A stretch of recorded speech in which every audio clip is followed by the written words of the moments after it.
Hello everyone, it's Old Guardian here. The debate about the effects of Hearthstone Esports, maybe the death of Hearthstone Esports, at least the severe diminished Hearthstone Esports program for 2023 just continue to rage on. And I see a lot of opinions also being said like, hey, this is going to kill Hearthstone, this is going to diminish Hearthstone viewership. And in my analysis of the esports announcement, I already touched upon this subject, but I wanted to take a bit of a deeper look at, okay, well, what does it mean? What if Hearthstone didn't have esports at all? Would Hearthstone as a game survive without esports?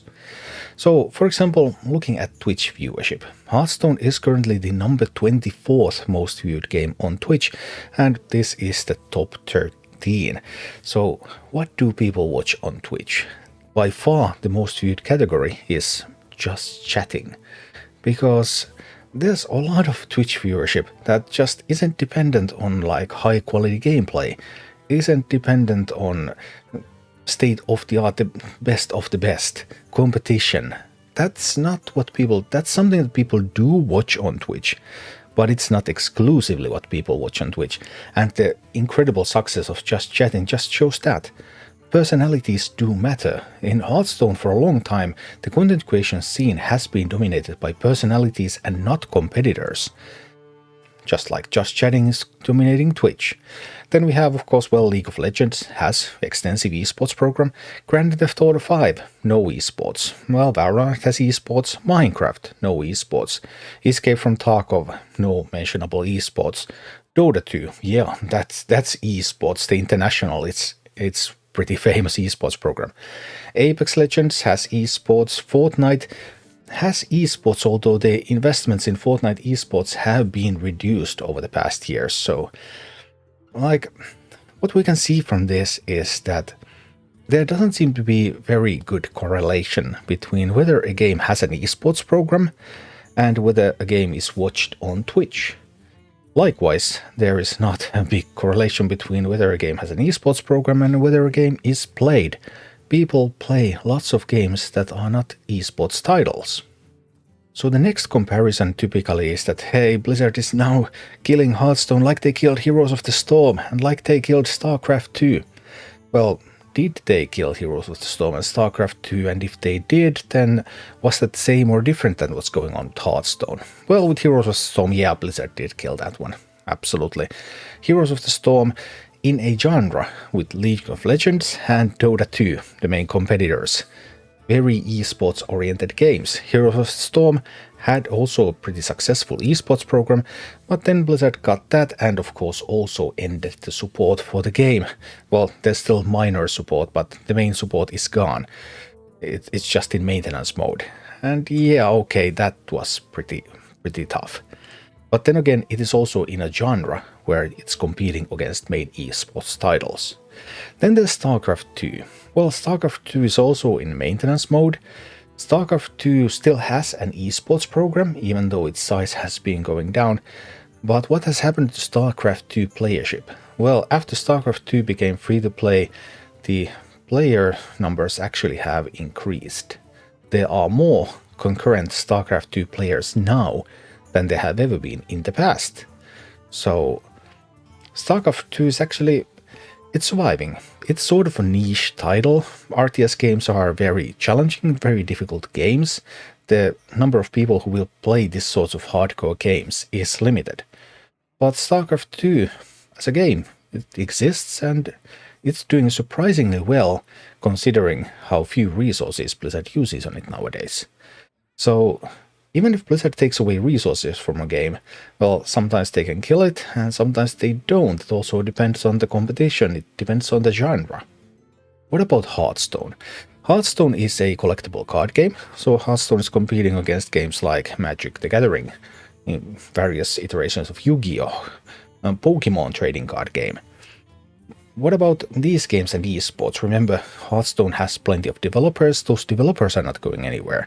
It's only the esports program that is being cut. And like Magic tried to do esports, tried to do big esports for a few years, starting from 2019. The Pro League, the Rivals. And Magic then decided that okay, that didn't work out at all. They tried it for a few years and now they have cut all of that, and they have explicitly said that they don't want people to make a living out of playing competitive Magic. Magic is bigger now than it has ever been.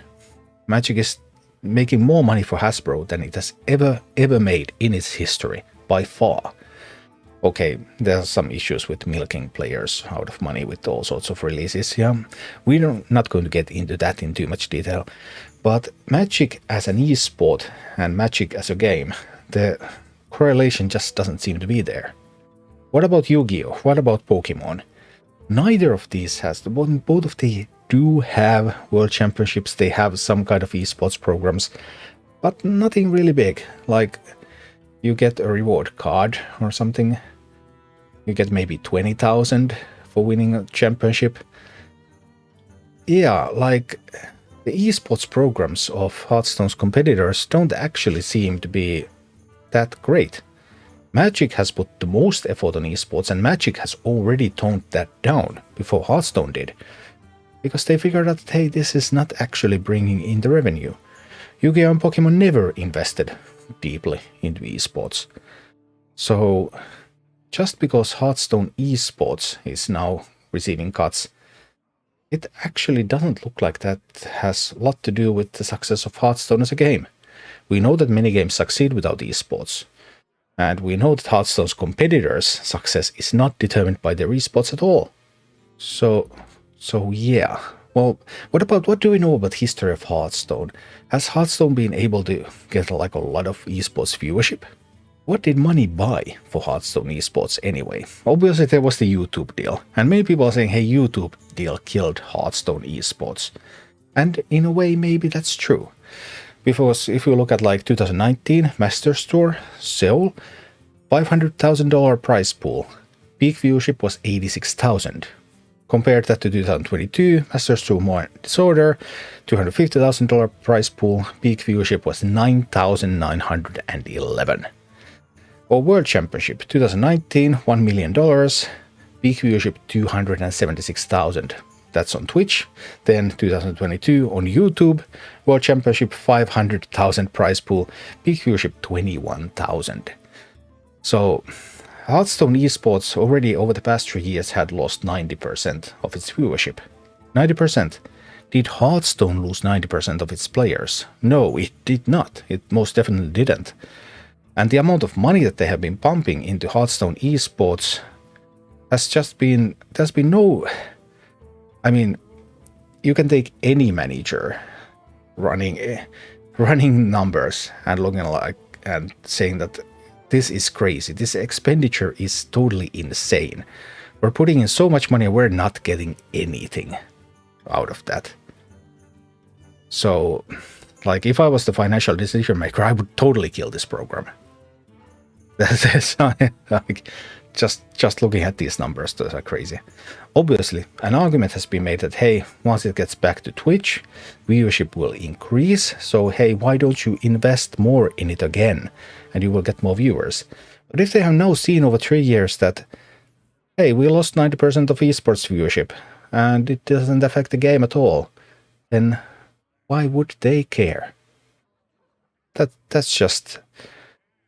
So the argument that, hey, killing Hearthstone esports is going to kill Hearthstone just doesn't seem to hold. We know there are many successful games without esports. We know there are competitors to Hearthstone that don't have a good esports program. They're successful. And we know that Hearthstone didn't fail over the last 3 years, even though the esports viewership plummeted. So there's no reason to assume that killing Hearthstone esports would affect Hearthstone as a game very much at all. Thank you for watching. Click like and subscribe if you enjoyed this, and a special thanks to all of my Patreon supporters, YouTube members and Twitch subscribers who make all of these videos possible.